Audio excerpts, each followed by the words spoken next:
Amnesty International, horrifying Hong Kong police violence against protesters must be investigated. Here's a summary of the article. Violence directed at police on Saturday is no excuse for officers to go on the rampage elsewhere.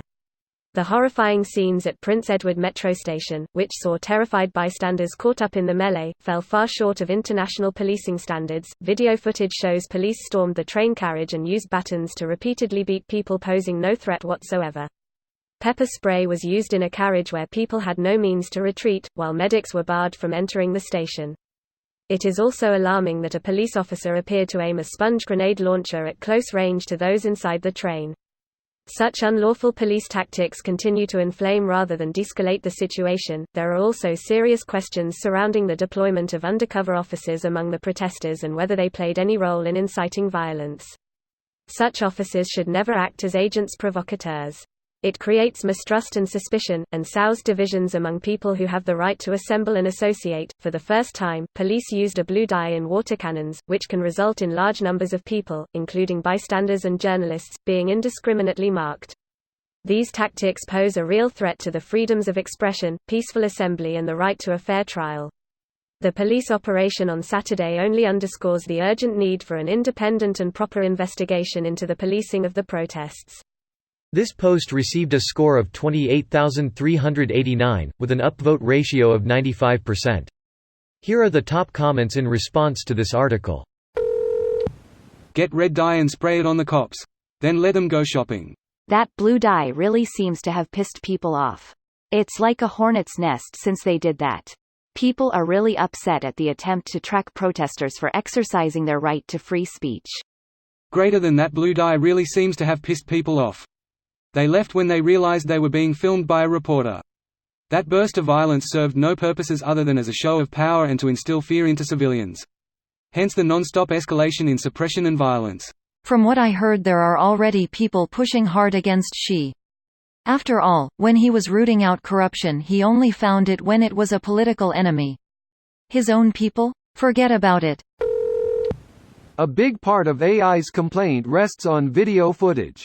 Keep the cameras rolling. Also, there's a specific point in AI's report that those us in the West may be able to do something about.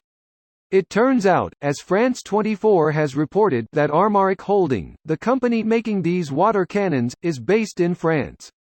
At a minimum, we could take away some of the authorities' toys, and stop those among us who enjoy the very freedoms the Hong Kong protesters seek from profiting directly from brutal police suppression.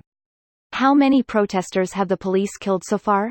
I remember protests in Egypt and Bahrain during the Arab Spring and they got straight up killed. So far none have died. Unlike the several in the Yellow Vest protests. This is what's really pissing me off. Where the fuck was all the fuss when people were being killed in the Yellow Vest protests in France? Where was all the fuss when they were spraying tear gas on students' faces in the US, or shooting unarmed people for bullshit invented reasons? Do we forget that there are problems with police brutality in our own countries and that the media barely gives it any importance? Edit, fuss not fuzz.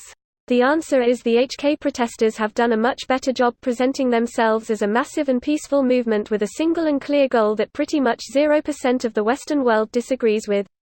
I can't show you a single person who wants China to have the ability to extradite them to a re-education camp, but I bet I can find a lot of Frenchmen who didn't want the president to resign or fuel tax to decrease, etc.